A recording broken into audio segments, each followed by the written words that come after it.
جب 13ویں آیت حضور نے تلاوت فرمائی، اس نے حضور کے دہن مبارک پر ہاتھ رکھ دیا کہ کہیں عذاب ابھی نہ آ جائے۔ حضور فرما رہے ہیں وہ جانتے تھے کہ نبی کی شان اور عظمت کے، نبی کی دہن مبارک سے، زبان مبارک سے نکلی ہوئی بات اللہ تعالیٰ اس کو رد نہیں فرماتے، وہ عذاب آ جائے گا۔ اور وہاں سے اٹھ کے کھڑا ہو گیا۔ حضور نے فرمایا کہ میں نے جو بات، تم نے جو باتیں کرنی تھی کر دی، میں نے جو بات تمہیں کرنی تھی کر دی ہے، اب تمہاری مرضی ہے، میں وہی کروں گا، تمہاری کوئی پیشکش مجھے قبول نہیں ہے، میں وہی کروں گا، تم مانو یا نہ مانو، جو اللہ کا مجھے حکم ہوگا، جو اللہ تعالیٰ مجھے حکم دیں گے، مجھے وہی فرمائیں گے، میں نے وہی کرنا ہے۔ تو اٹھ کے واپس جب اپنے قوم کے پاس آیا تو ابو جہل نے، اس کے چہرے کے رنگ اڑے ہوئے تھے، ہوائیاں اڑی ہوئی تھی اس کی، اس کو دیکھ کے ابو جہل نے کہا کہ یہ اپنے دین سے پھر گیا، صابی ہو گیا، بے دین ہو گیا۔ وہ کافر خود کو دیندار سمجھتے تھے، فرعون کی طرح، جیسے فرعون تھا نا، وہ بھی خود کو دیندار سمجھتا تھا۔ وقال فرعون ذرونی اقتل موسیٰ، فرعون نے کیا کہا کہ قتل کر دو موسیٰ کو، وَلْيَدْعُ رَبَّهُ، پڑا پکارتا رہے اپنے رب کو، انی اخاف، مجھے ڈر ہے، ان یبدل دینکم، تمہارا دین خراب نہ کر دے، تمہیں بے دین نہ کر دے۔ فرعون بھی خود کو دیندار سمجھتا تھا، اللہ کا باغی تھا، خود خدائی کا دعوے دار تھا، اس نے اپنا دین بنایا تھا اور سمجھتا تھا کہ ہم دیندار ہیں، موسیٰ ہمیں ہمارے دین کو خراب نہ کر دے۔ تو اسی طرح ابو جہل نے کہا، ابو جہل بھی اسی طرح تھا، یہ پڑھا لکھا آدمی تھا لیکن جاہل کہتے ہیں ہٹ دھرم کو۔ اس نے کہا کہ یہ بے دین ہو گیا، اپنے دین سے ہٹ گیا ہے۔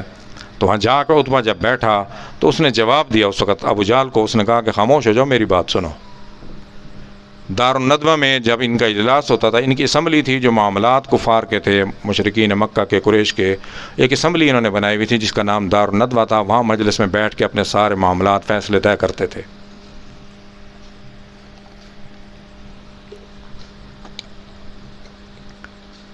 اس نے کہا کہ میری بات سنو، میں خود شاعر ہوں، شاعری کو سمجھتا ہوں، یہ جو حضور نے کلام مجھے پڑھ کے سنایا ہے یہ شاعری نہیں ہے، میں خود شاعر ہوں، یہ شاعری نہیں ہے۔